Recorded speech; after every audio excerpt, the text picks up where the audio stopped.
Boom. There we are.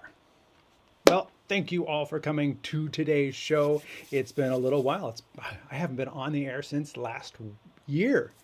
It's just been crazy. And today I am doing it for IEBA Communications, which is my company. And I am based in Dallas, Texas. And this is my home studio. And you can see I got a bunch of gear and stuff behind me. There's a couple Telly Awards. There's a American, what is it?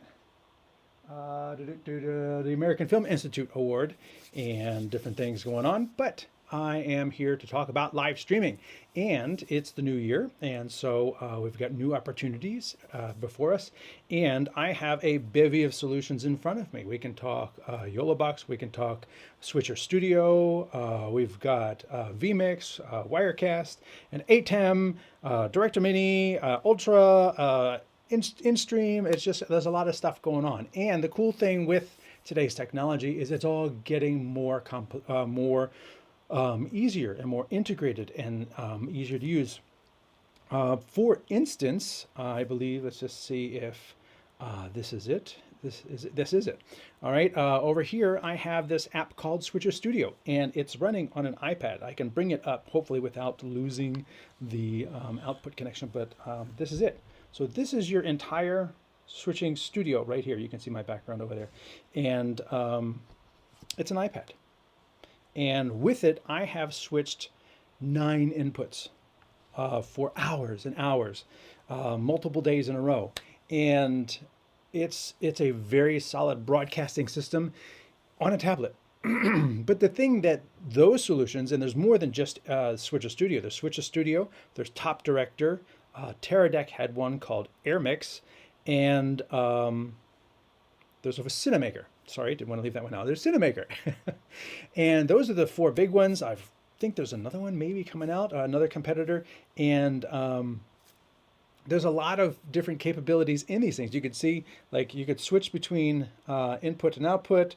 I can bring up a video and then say, take it.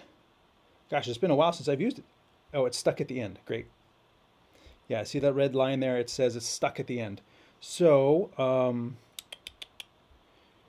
we can do a little fade, and we can cut between this one and there we go. Okay, I don't need it to fade to black, but cross this off. There we go. There it goes. I can put my video up here. Hopefully. Nope, it's just not requeuing the video, or maybe the video is not there, just the thumbnail is. Interesting.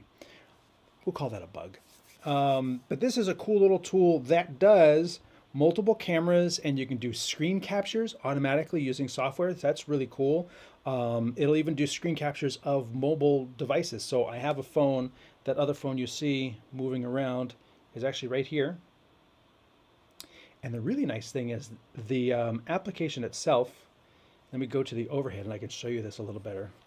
The application itself does a really fine job of giving you manual control over the camera. So you can do zoom, you could do manual focus. There you go. So I can like push my focus near and far.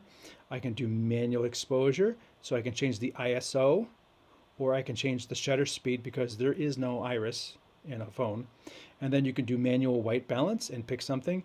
And now you've got all these sliders on here for all the different manual controls of the camera in this device.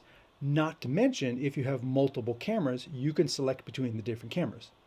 So that is a very slick way of putting these things together. I'll put this down over here again, and see if I can tilt it back a little bit more.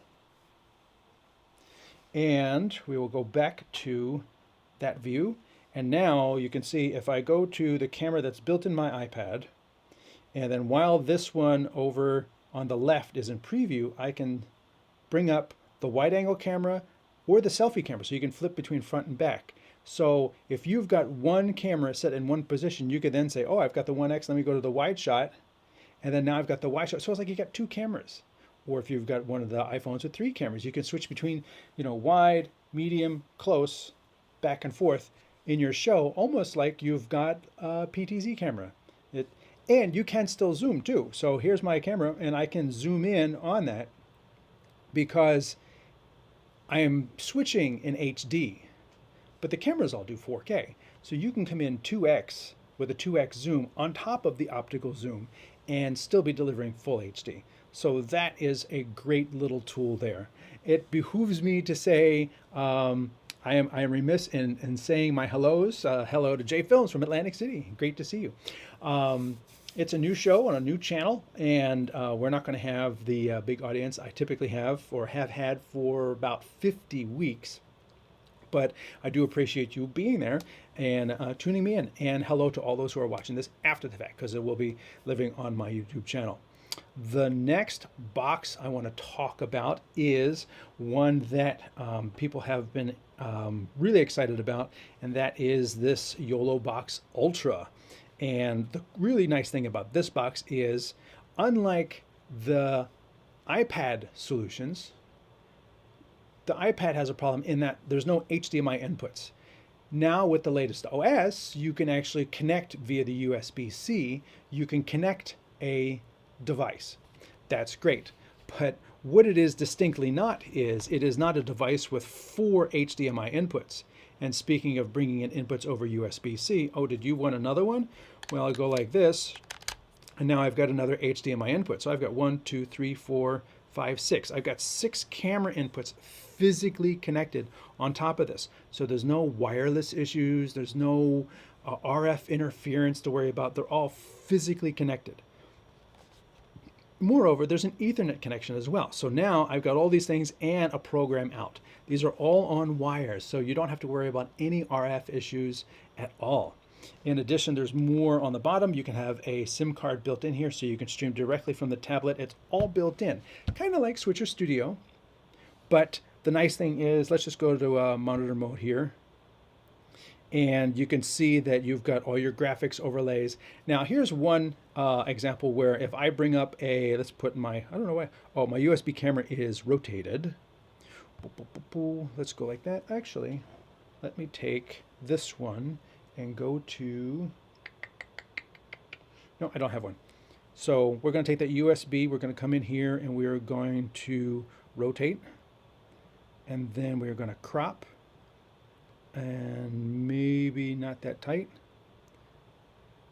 Fit the screen, done. So we've created a new virtual input there. Not the best input, but I don't have a 5th place to put my main camera into every single device I have. So I've got this, and if I bring up a lower third, let's say I want to do a lower third, do like this one, and I want to bring that up, I can put it down here, done, done. And if I bring it up, it fades in, and it fades out.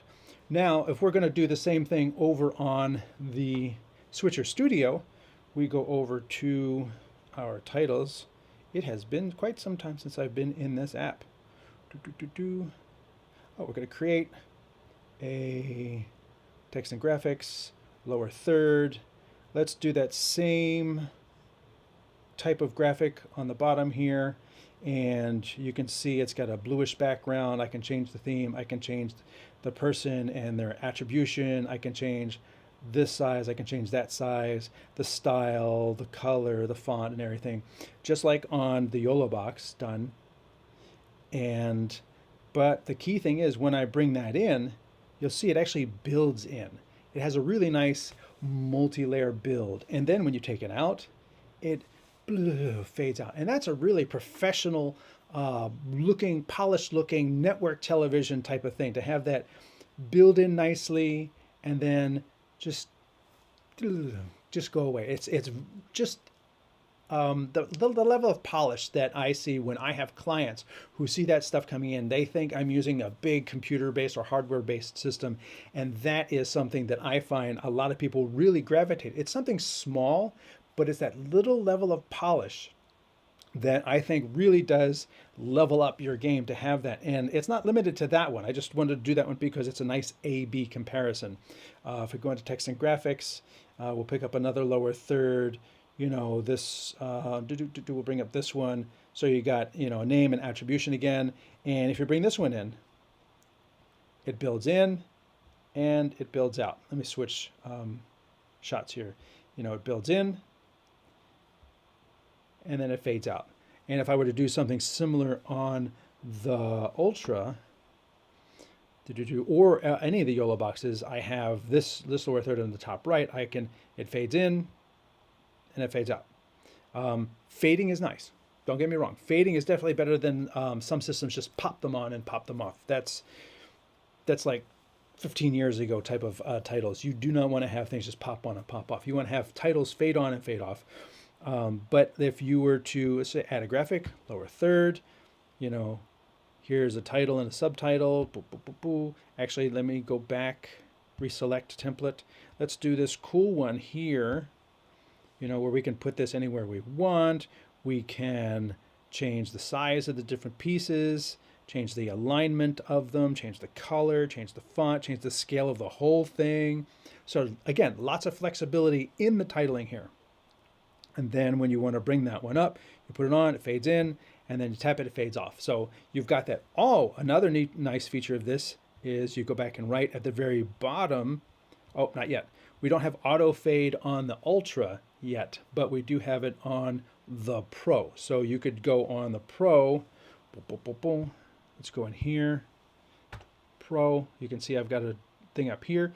Boom, boom, boom, boom. And on these titles like this one, you can see I've got a 7 seconds. So if I go to my camera, let's go to this one, and you tap this title, it's going to fade on, and then I could just be talking, and then after 7 seconds, it's counting down on the screen. It automatically fades off. And that is really cool if you're doing your own show, or if you've got lots of graphics. You just have to call it, and it's going to go off on its own. Like part of this show, what I'm doing is if I want to bring up a title, I can just tap the title, and I can just keep talking now, and I know after about 7 to 10 seconds, this title right here is going to fade off on its own. I don't have to also remember to take that title off. So that's a really nice feature if the tools that you have are able to do it. I am going to I am now live on Instagram. I was remiss because I was down on the battery on the Instagram. It was down to 1%, so I didn't know if it was going to make it, but it's now up to 2%. So we're going to now stream to Instagram too. So welcome everyone on Instagram who watches this. Again, my name is Anthony Barogas. I am a independent producer for IEBA Communications, which is my company, and I also write for Streaming Media Magazine, which is a trade publication for those in the industry. Streaming Media Magazine, and you can see right here, bulletproof needs to be a feature. This is done. I write for Streaming Media, and I do reviews, and have been doing that for 20 years. So it is something that I've been doing for a long time, writing, reviewing gear, speaking about the production and streaming industry. Originally, I was talking about moving to HD. So that's how long I've been doing it for Streaming Media. The next tool I want to talk about, let's finish with the Ultra. The Ultra, you've got your titles, you've got an audio mixer built in here, which is not present in SwitcherStudio. There's no audio mixing. You feed in what audio source you want to see into here, and what it's going to do is, if I go to audio, the audio that comes from the built-in microphone into the iPad, that's your audio. You could have 9 different cameras, but you get one audio, and that's the audio that feeds into the iPad that's doing the mixing. So there's no audio mixing in SwitcherStudio. And next up, you've got internal recording. The nice thing with the Ultra that has come out is you've got ISO recording. And with the ISO recording right here, I only have one. I could plug this in over here. I could plug this same connector in. Third time's a try. Oh no, it's that is USB, so that's not going to work. If you have 4 HDMI sources, it can do 4 ISO records in addition to programs. So technically it's doing 5 records. And that is very cool. In addition to being able to record an H.264 or H.265. So that is a very welcome addition to the capability, because it creates much smaller files. And if you're recording all these ISO files, that stuff is going to start adding up. As everybody in the video industry knows, video records, all this stuff really just starts to expand to fill whatever space you have. Next up is a sports scoreboard, and that is also available on the SwitcherStudio. Cancel. And next up is Auto Switch, which you can see is available on the Ultra. And if I switch over here, you can see I've got Auto Switch in the SwitcherStudio. So Auto Switch is a really nice capability for those things where, you know, whether it be a meeting, you want to switch between things automatically, or you're doing your own craft and you want to do like a little podcast, a little how-to video, and you got your camera on you got a camera on the subject, got a detail camera or something else, and you want to switch between them, but you're going to be using your hands to do the task. Maybe it's music, maybe it's a DJ concert type of thing. You wanted to switch between looking at you, looking at the DJ deck, as it were, close up of you know, the video or the tracks playing, or maybe switch between something else showing comments and things like that. And then that way you can have this auto switch without having to use your hands to constantly be worried about doing the switch. So auto switch is a very handy feature. Next up, over here in the settings, we have the ability on the Ultra. The new thing with the Ultra is NDI, which is a network tool that puts, you know, cameras and screens and pretty much any piece of video, excuse me, you can put on the local Ethernet network. Standard network. It's not any special cabling. It's the same network you use for the internet and local networking. Now all of a sudden your video source is on there and it's available to multiple devices at the same time. Right now the Ultra is able to do one NDI input, which I can add a video source, and you can see right down here on the left it says NDI and SRT, one NDI, but we're told we're going to get more inputs on the Ultra. And for those people who have multiple NDI sources, this is going to be huge because you're already using whatever Wi-Fi, if you're using HX, that's okay. Whatever Wi-Fi and or Ethernet networking is already in place to be able to do your NDI networking. There's no NDI available on the SwitcherStudio, but it is available on vMix and Wirecast and OBS and all those other tools. NDI has been a standard for a decade now, and the YoloBox is the first portable tool to put NDI into the hands of consumers in the tablet. It's, oh, actually, no, I misspeak. I believe one of the iPad apps actually lets you switch NDI first. Because it was already wireless and was already networked anyway. So the ability to add NDI there was not a huge hurdle. Was less of a hurdle, I should say. Next up is the ability to go away, put the NDI output as well. And then you've got instant replay, which is now tucked over here in replay settings. So you have the ability to do an instant replay on the tablet. Really handy for sports. And you know, you can see that the replay button is right. Let's see if I can do this right. It's right there on the YoloBox, so that while something is happening, I say I'm waving my hand, and then, well, I'm not recording, so it's not going to work. Yeah, please enable the replay first. Boop, boop, boop, boom. Let's see if that go like this, and there it is. So the replay is always caching to your storage media, whether it be USB stick or SD card, always caching. And then that last however many seconds that you set up, right here, I have it set to 10 seconds. I have it set to be about the same speed. You can do slow motion. You can even speed things up if you wanted to. And then you can have the audio on if you wanted, and things like that. So that is a really handy for sports, obviously. Somebody makes a big goal, everybody cheers and everything. Boom, replay, let's see that again. Because that's what people really love to do, is see that definitive moment where something really important happened, a goal in the game. So that is a fantastic feature there. And replay is not available in the SwitcherStudio. Another feature that is not showing up down here because I am in a monitor mode. Let me come out of here, done. And let me go into live streaming mode. I'm going to duplicate this one. Done. Create. And again, if anybody has any questions, throw them into the comments. I am monitoring the comments. If you are on Instagram, I can see you Let me make this a little bigger. Oops, bigger. Okay. If you are on Instagram, I can see comments come up on the screen. If you are on LinkedIn, we don't have an API for LinkedIn, so those comments are not visible to me right now. Go over to YouTube or Facebook, and I can see the comments. If you're on YouTube or Facebook, comment away. So we're streaming to 4 destinations, vertically and horizontally at the same time from the studio here.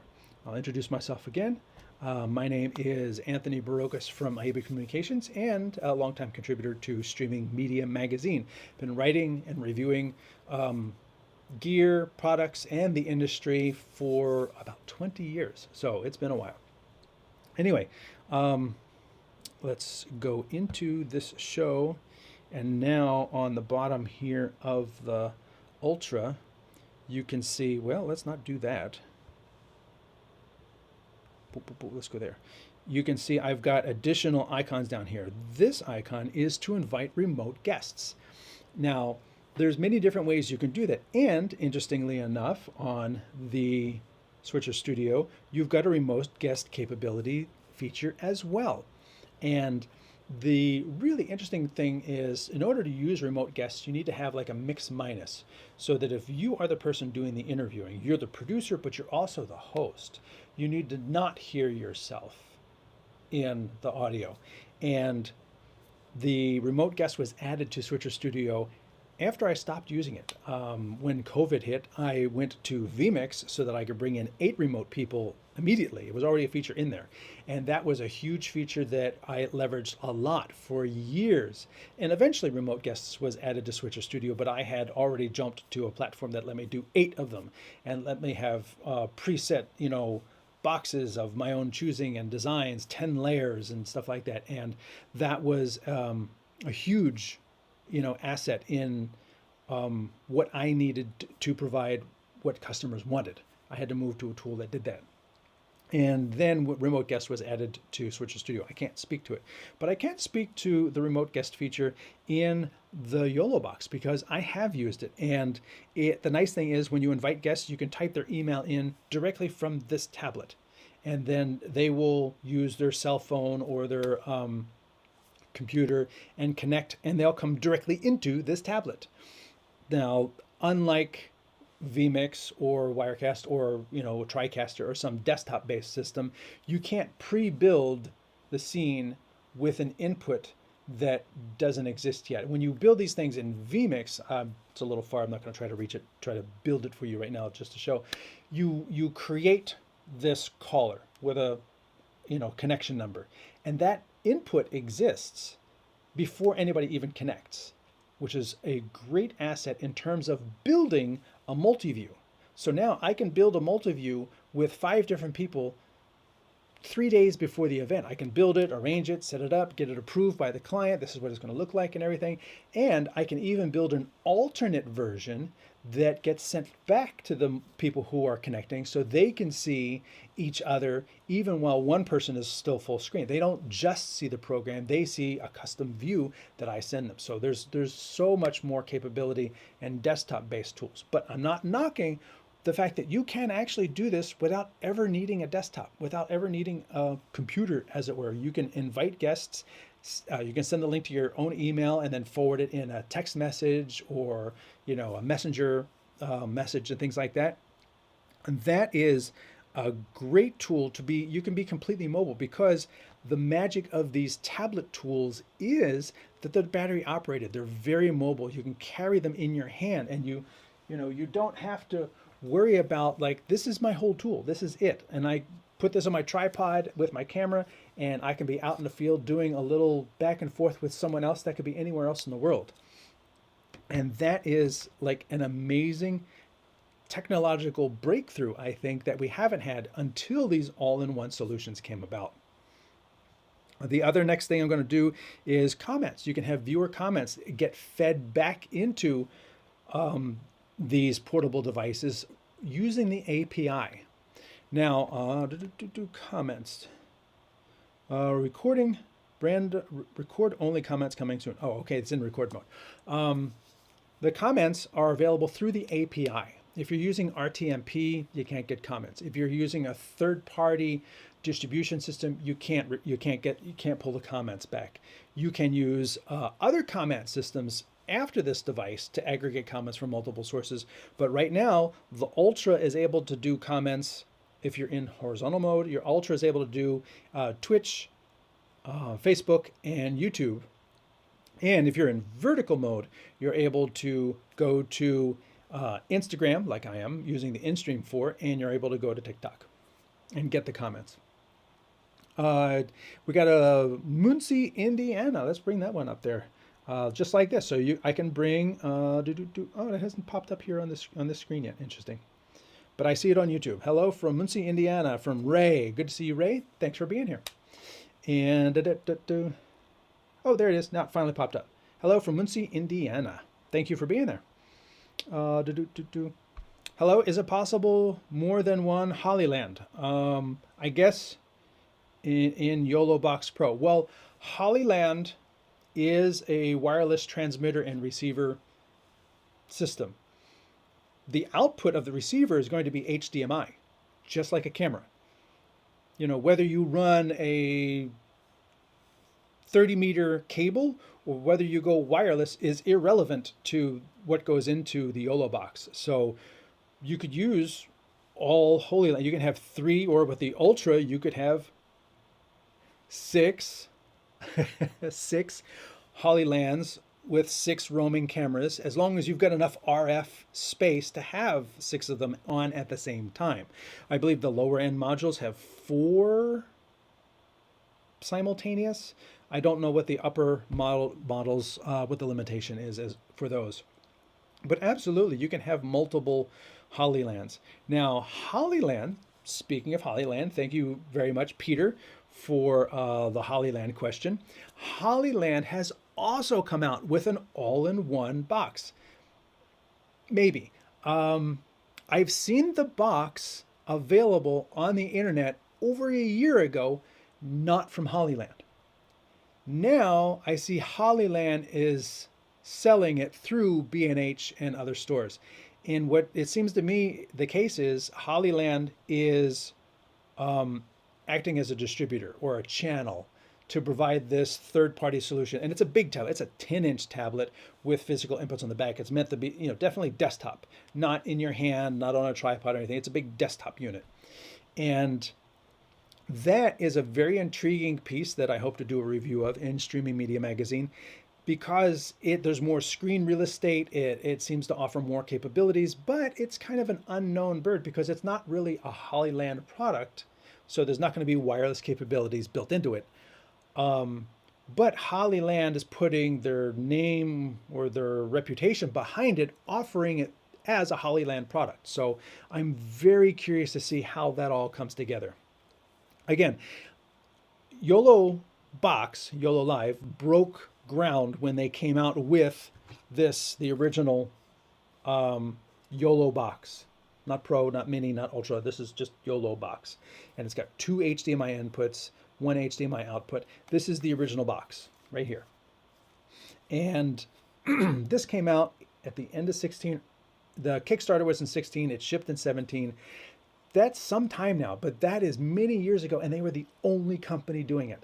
And this is the first all-in-one physical input tablet that did multi-camera, live switch, titles, streaming, recording, all of that. And they were alone in the market for many years. And then in 2023, like I said, I saw the switcher that is now being offered by Holyland, and the other competitor appeared in the market, and that is the Director Mini. And when they say Mini, they mean Mini. Let me put the Mini over top of the Ultra, and you can see the Mini is tiny. It is super tiny. And it uses an interface, like, you're scrolling back and forth with your inputs here. It uses an interface similar to as if I did this, and then I have to, here's my inputs over here on the screen, and then this is my viewing area. Because the Mini, the Director Mini from Magewell, is Mini, That's the default interface. There's not like a multimodal, just your inputs, just, just inputs, just your audio mixer, make it the audio mixer. There's not like this modal interface where you've got different sections for different pieces. It's always like this. And if you wanted to open the audio mixer, it takes over and now you can't see program. The mixer is really cool. I mean, you can see my audio going in here. You can see I'm peeking out. You can see it's in stereo. And, my headphone level is completely separate and it doesn't affect the metering and everything. So this is very polished. Plus, I also just learned this week that there's a little link icon on your input up here, like this HDMI 1, and you can actually have different scenes, as they call them. Like I have a picture-in-picture scene. I have a just by myself with the background scene. I have all these different scenes. Let me go to the graphics and turn this graphic off. I have all these different scenes here, and I can have a different audio mix on each scene, and it's attached to that scene, so that if I go picture in picture here and I have a guest coming in through another computer, at that point, that input will then be active, and then when I go back to me, that input will be muted.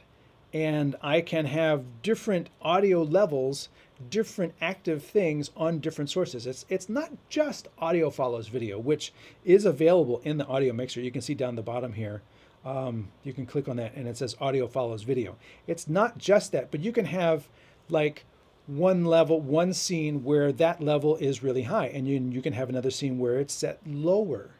It's not just audio follows video. It's completely separate audio mixers, or akin to pages, in digital audio mixers. And that is something I'm going to have to wrap my mind around a little bit, because it's powerful, but it can get real confusing real fast. Like I turned it up. Why is it not turned up? Well, you changed scenes. Now in this scene, it's still turned down. And if you've got 20 scenes, then you've got all these different audio levels up and down in different scenes. It can get real confusing real fast. That's why I like having the ability to hand different tasks off to different people. And that's something you can't do on the YoloBox. It's something you can't do on the SwitcherStudio. It's like, this is your tablet. This is where you do it. You have to physically be touching this tablet to be able to do anything in the app other than the cameras. And the same thing with the YoloBox, except for titles. You can do web titles and have somebody do sports scores on another device, but everything else happens right here on the tablet itself. The Director Mini, however, has the ability to, you can do it here. There's an app that you could run on your phone, and somebody on their phone can be switching graphics while you're switching cameras. Let me bring up this person, let me bring up this person, let me bring up this person. Someone else is switching the different graphics on those different people. And then you can have a third person mixing the audio. And then you can have a fourth, you could keep distributing these tasks to different people. And they could be on their phone with the app. They could be on a computer, using a web connection over the local network into the Director Mini, or they can even be across the internet. This is a crazy feature in that Magewell offers a Cloud Connect. And once this device is available in the Cloud Connect software that you install and you make work, once that's available, someone else can log into that cloud, see the device, and run it. So that's really handy if you are a manager of devices. I oversee 5 churches, and we all have these things in the churches, and we have local teams that, switch the inputs, for the service and everything. But if somebody has a problem, hey, Jim, I'm trying to get this thing working, but I'm not getting any audio. Well, Chief Engineer Bill or Mary can call up a laptop, go into the Cloud Connect, reach down into that particular church's device, and make sure all the settings are correct. Somehow the link on that particular audio channel got turned off, and it was staying down even though you tried to turn it up. Again, the audio mixer issue. And you can fix that remotely.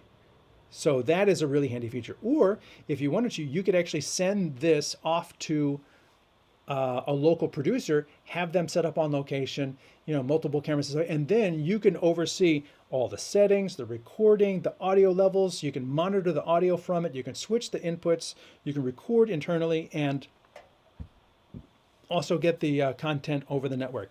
So the Director Mini gives you a lot of remote connection capabilities, which kind of makes up for the tininess of the screen, and which makes it really difficult. Like if you want to switch graphics, now I can only bring up a graphic on somebody.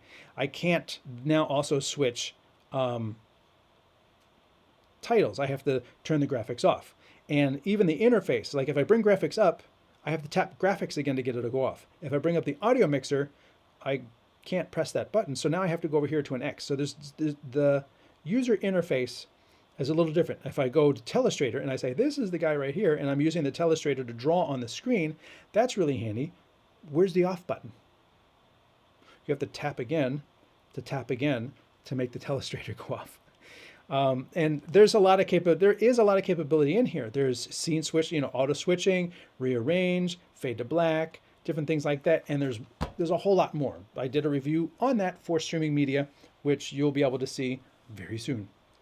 And there's lots of capabilities in these all-in-one tools that can make our job so much easier to do live production. And I'm using one now for this show, and hey, Marcus joined on Instagram.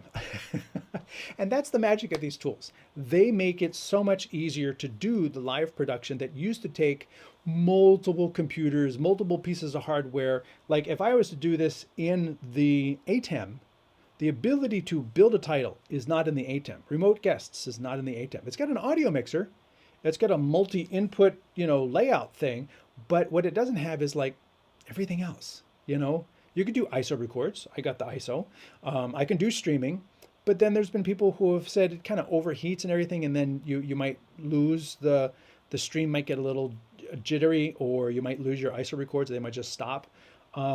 So there's issues with everything, and the goal is to find the product that meets your particular way of working. That's why there's different tools, and I say this a lot in various places that I write, is that these are tools. There's no perfect camera. There's no perfect all-in-one solution. There's no perfect microphone. You go to any professional audio recording or studio, they're going to have dozens and dozens of microphones, because what one microphone sounds like is not what another microphone sounds like, and they want to use the right tool for that particular job. If I was going to do something all wireless with a couple iPhones and be super lightweight, hey, SwitcherStudio is a great tool. If I needed the most amount of power in customizability, vMix is my tool. If I wanted a standard interface that I could throw down and have somebody else be able to understand very quickly, I could use the TriCaster, because it's been a standard for decades. If I wanted an all-in-one tablet that did an amazing amount of capabilities, I could use the YoloBox Pro or the Director Mini, depending upon whether I needed to switch between different screens, because I have done this show on the YoloBox Mini, which works like the Director Mini in that you have to switch between what the screen is showing you. And it's a lot harder when you're trying to bring in remote comments, switch between graphics, switch between inputs, and do all of that while also being in the show. You having a multimodal interface like the Ultra here, having this interface where you've got your video. You can always see your video in certain settings and your audio. And then down here, you can see your inputs, and you can add another input. Add an input. Let's load a video. Here's a video. Done. So now you can, you can manage your inputs, but you're never losing sight of what's up here. You can go over there and you can manage your audio, or you can manage comments that are coming in, or you can manage the scoreboard, but you're never losing sight of the program, and you're never losing sight of being able to switch inputs. So having a multimodal interface is very, very handy. And that's also the way the SwitcherStudio works, is that, you know, you can switch what happens over here on the bottom right. So I can look at audio, I can look at, you know, my camera settings. I can sit there and say, okay, but the one in preview is right here, and I'm going to go to manual exposure, and I'm going to increase the exposure of that camera to compensate for the light that's behind me right there. And being able to do that adjustment, you know, while still seeing program, while still being able to switch inputs if I need to. That is a very critical tool for fast-paced live switching. And again, thank everyone who was tuned in. Come over here, bring up my title. My name is Anthony Barocas. I am an independent live streaming producer for IEBA Communications, which is my company, and for Streaming Media Magazine. I write and review. So if you don't already get Streaming Media Magazine, it is a free trade publication. I've written for them for 20 years and do reviews, and I have a regular column called The Producer's View. And I welcome everybody to go to, wait, I actually have one of these. I have this. Go to streamingmedia.com and /producer. You'll see the producer content. There's also a lot of streaming media content, which is for executives who are looking at, well, what's the best content? What's the best way to reach audiences? And how do I, you know, generate revenue? The higher end stuff. For actual producers like me and you who need to actually do the streams or do live shows, this is where you want to go, streamingmedia.com/producer. And they have a newsletter that comes out every week, emailed to you with new articles and new content. That is a great way to do it. If you don't want to subscribe to the print publication, I'll hold it up, but I'll warn you now, there's green in the magazine. So certain green things are going to become transparent. But inside the magazine, you know, it's an actual print publication. So you can take this, you can, you know, easily read it at your leisure. You know, don't have to worry about that eye strain or the blue light reduction or anything like that. It's text on a page. And that is nice to have, to go back, rip out an article, you know, refer to it again later. Makes it easy to keep track of things when it's sitting right there in a physical piece of paper. That's why I think people still keep journals and stuff. Anyway, I have been talking enough here. I see we've got a little bit of audience on YouTube. Let me switch over to Facebook and see what's going on there. And I can't see who's on LinkedIn, and I saw that someone joined on Instagram. So I thank you all for being here. And the first show of 2024. Try to make this a regular thing.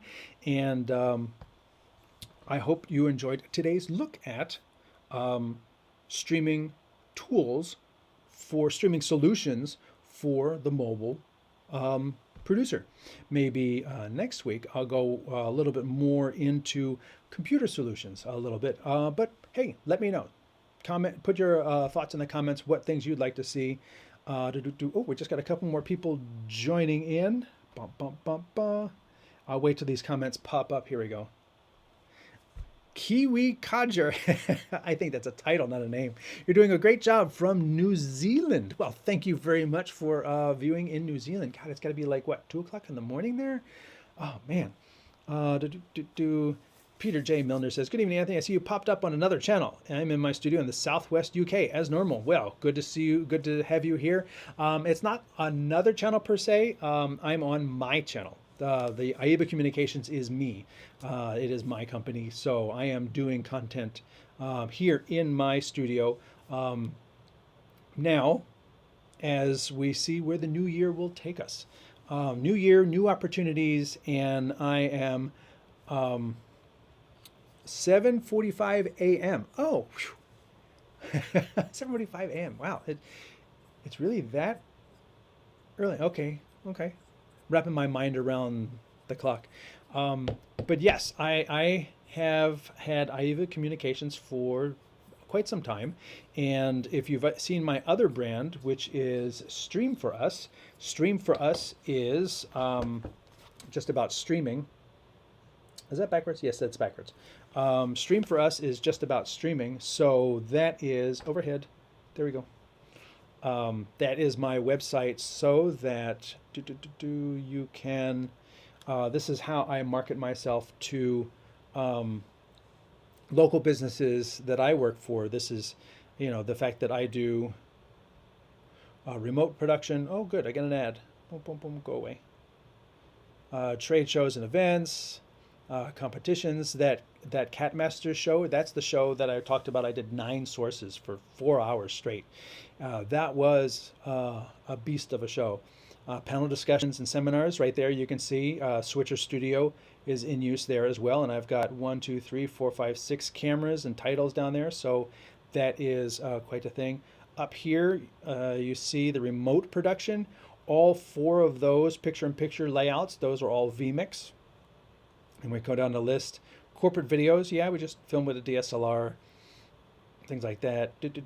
Come down there, video for chamber, and then down here on the bottom left, you see that's TriCaster. So I have lots of different tools in my toolbox, and I will try to pick the most correct tool for the task at hand. Sometimes a task is simple. It needs a screwdriver. Other times it's really complex and it needs an adjustable wrench. So you don't try to use a screwdriver for what is an adjustable wrench type of task. So having different solutions, having different tools makes you more capable of easily handling different types of tasks. You may be able to get SwitcherStudio to do this, a more complex type of task, but there's a point at which you're working so hard to make it work that just using a more apropos tool would be a better task. Like if I was doing 8 NDI sources with PTZs, all around a room, I would likely use vMix or TriCaster. I wouldn't even touch any of these all-in-one tools, because those NDI first is a big resource hog. You're going to want a big desktop machine. Secondly, like the TriCaster is a new tech product, and NDI was a new tech product. So they really work well together. So being able to see all my camera sources and all the different camera presets for all those sources is super easy. Just be like, this camera here, go. That camera here, go. That camera here, go. That camera there, go. That's the right tool for the job. And not every time is a lightweight tool the best tool for the job. And if you are curious about the streaming media, there is the streaming media producer website, and where I have a new review for the Osbot Tail Air, which is also an NDI camera. And I really like this camera. Couple, interesting nuances with this camera. And again, if you have any questions, throw them into the comments. It's this great little camera, but it does not have an optical zoom. So you can zoom, but you're cropping on the sensor, and you don't want to crop too far. It'd be nice if it had like a 3x optical zoom in addition to the digital crop, because then you get to like 6, and then you get like that's a decent, range. But the cool thing with a not optical zoom is the camera is technically always capturing the whole frame. So if you crop into a close-up and you want to go to the wide shot, it can cut between those two. You don't have to wait for the optical zoom to move. It's always there. If you have a 2-shot of 2 different people in a 4K shot, you can go between this one and cut to that one, and cut to this one and cut to that one, because they're both always there. So there's some interesting advantages to having a 4K sensor and using a digital crop, delivering a windowed version, but the whole thing is always still there. It has NDI. I was able to get 3 presets on it, but when I tried to set the 4th, 5th, or 6th or something like that I'm used to setting on my Bird Dog NDI cameras, it seemed to be a little wonky. It would be there and then it would go away. It would be there, then it would go away. So it seems to be really designed for 3 presets. That's it. So, okay. But being battery operated, Wi-Fi, NDI HX, 4K internal record, and it's that tiny. It is that tiny. So that is really an amazing tool. It might not be the right camera for all situations, but in certain situations, that's an awesome solution. Other solutions, I may want my BirdDog P200 with a 30x optical zoom. That's going to be the right solution for certain things. So again, streamingmedia.com/producer takes you to there. That's the site that I've written for many years. If you go into there and you scroll down, there it is, and you click on my name, it'll show you all my articles. But you can see there's a ton of content there. There's news on the left, latest designs. There's some certain things that are being announced at CES, which is right now. And so Blackmagic Design Today announced that Serenade, hugely popular social media channels aimed at transforming color pages, whatever. So there's lots of things going on in the consumer electronics world right now, some of which trickle into the professional world. So, and right at the top there, you see that thing right there on the top left? You subscribe to the email newsletters, and those are really cool because they just come to you. And if you use your email like I do, you sit down in the morning, let me see what came in. Oh yeah, this is cool. Let me check that out. You don't have to remember to go to a web page to find the news. The news comes to you. That's a really handy feature. And you can also subscribe to the print edition as well. What is the best system for replays? Well, there are a lot of very dedicated replay systems out there. I will admit I am a little biased because I have a NewTek TriCaster and NewTek/Vizert now. I hate the name.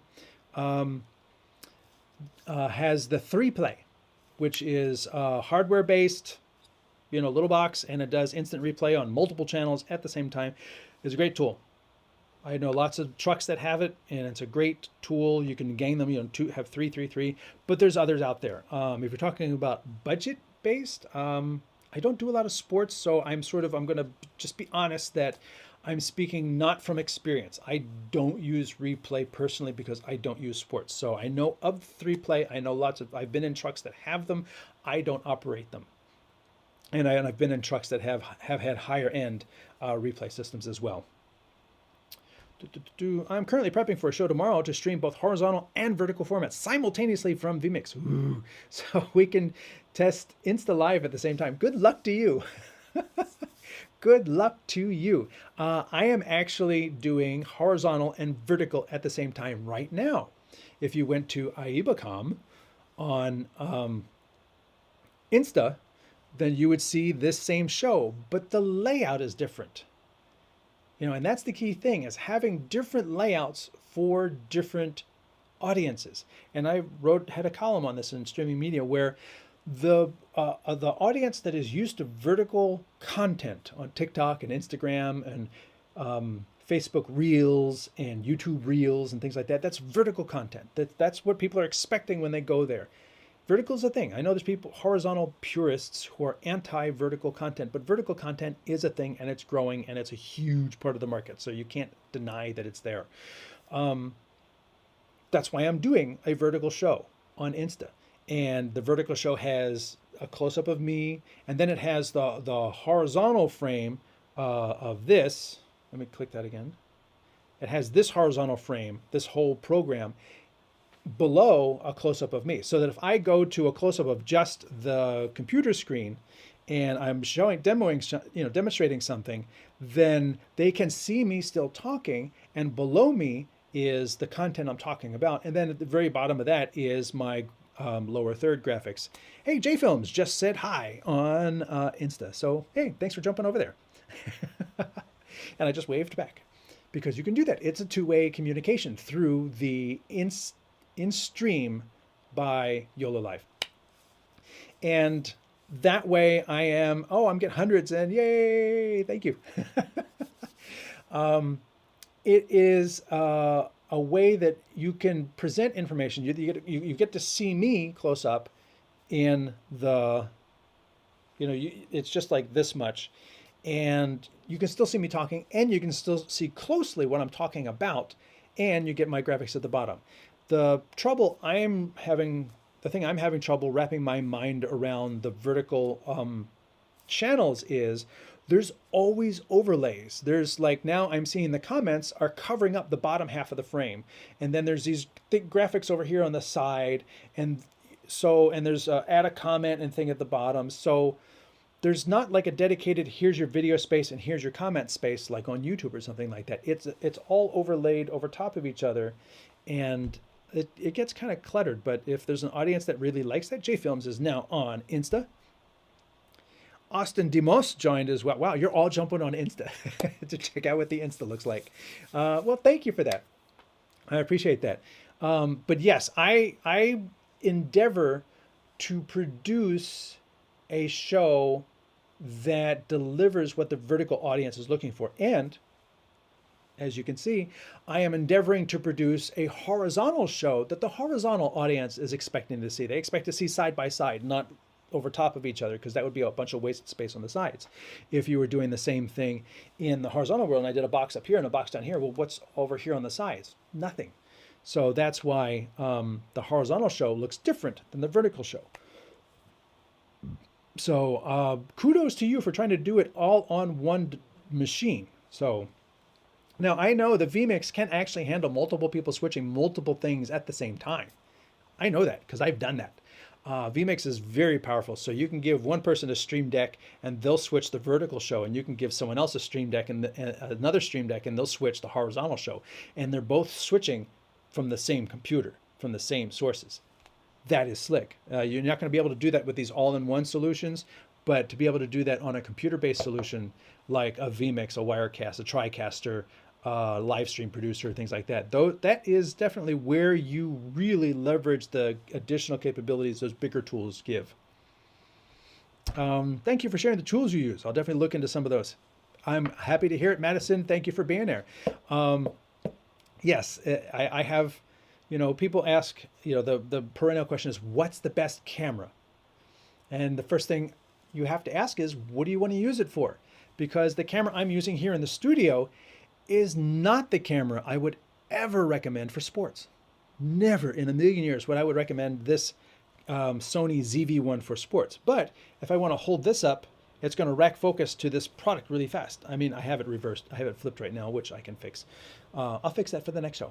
So I can hold this up and I can show it to you, and it's going to focus on it and I can pull it away. So the ability to show something detailed, rack focus very fast, and be insanely sharp and clear is great features of this ZV-1. It's also very compact, easy to use. Long lens and tracking things at a distance? No, not at all. I'd use a traditional camcorder with a 20x or more optical zoom on it. That's what I would use for sports. What's the best camera? If I was doing a corporate thing, I'd have a couple operated cameras and maybe a couple PTZ cameras. I can have them swing between the audience and the show on the stage. And then that way I have two not operated but operated cameras, because the person who's doing the live switching can say, oh, he's telling this funny story, I'm going to want a shot of the audience. He swings one around ahead of time, it's now pointed at the audience, and it doesn't draw attention to itself. It's just sitting over there. It's this dark camera, on the corner, and it gets an audience shot, gets another audience shot, gets another audience shot, and then it can shoot a side angle of the stage. And those are really handy features. So the right camera depends upon what you need it for. Let's keep going. I just ordered a new Dell XPS 17i9 top spec laptop before Dell dropped it in favor of the new, smaller 16-inch version later this year. It will mobile edit and live stream. Yeah, that'll be a beast. I mean, especially if you've got an i12 or 13 or the newest with the neural engine. I forget what the keyword, the Ultra, the new Intel Ultra on there.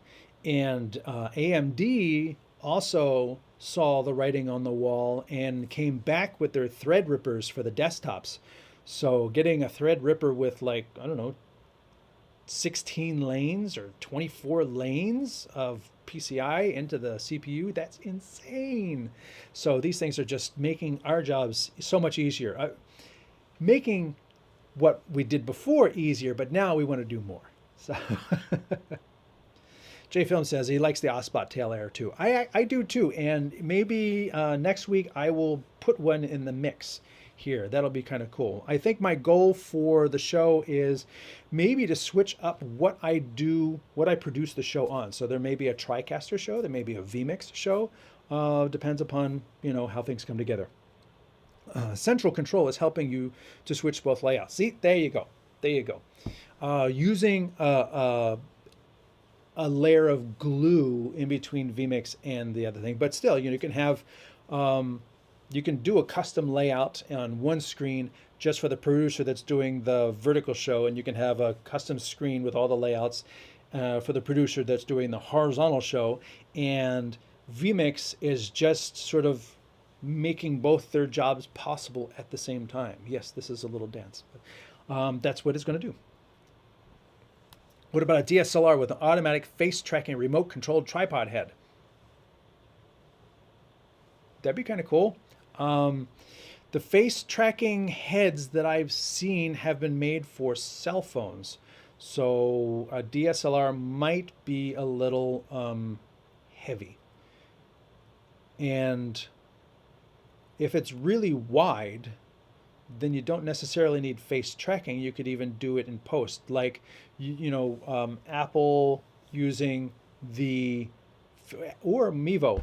Mevo has that wide camera, and I say it's a 4K sensor. They say it's an HD sensor, but it'll automatically crop to a shot and track you within the frame as you move around, which a DSLR is not going to do. The other thing I find is that the electronic tracking works faster and looks a little bit more natural than physical tracking, which seems to lag a little bit more because you have to reach the end, and then it's like, and then it moves.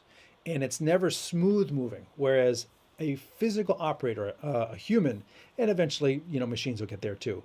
An operator will sense, like, I've walked to the edge of the left of the stage. Well, I'm going to go that way now. So as soon as he turns a little bit, the camera operator starts to pan so that the shot moves with the person. It doesn't sit there and wait until they've taken a couple of steps, they reach the edge of the frame, and they say, oh, I better turn, because basically they say it's AI, but it's not. It's like the tracking thing has reached this barrier. If the tracking object reaches this barrier, then move camera that way. It's not AI, it's just if-then logic, which has been around since before computers. So yeah, DSLRs can be good, but you can't, on most of them, you can't remotely control the zoom. And the PTZ head might not be designed for the weight of the camera and the lens, so the lens, you also have to count the lens in there too, because if you want a nice longer lens, then you're talking a bigger piece of glass, and also dependent upon full frame glass versus micro four thirds glass, et cetera, et cetera. So yeah, there's a lot of nuances there. For corporate, I could see that being a possibility, especially if things are at a static distance. You can pick the camera, you can set the tripod at the good distance for like medium shots of each person, and then just have that DSLR there with the lens, and then have it, you got your 4 ISO shots and you've got a wide shot. So it's like, he asks a question, cut to the wide shot, swing over, get the answer, cut to the wide shot, swing back for the question, cut to the close-up, so that's how you would arrange that. And that could definitely work. Well, today's first show of 2024 has gone for an hour. I thank you all for being here. I appreciate having an audience and your questions. My name is Anthony Barocas with IEBA Communications and Streaming Media Magazine.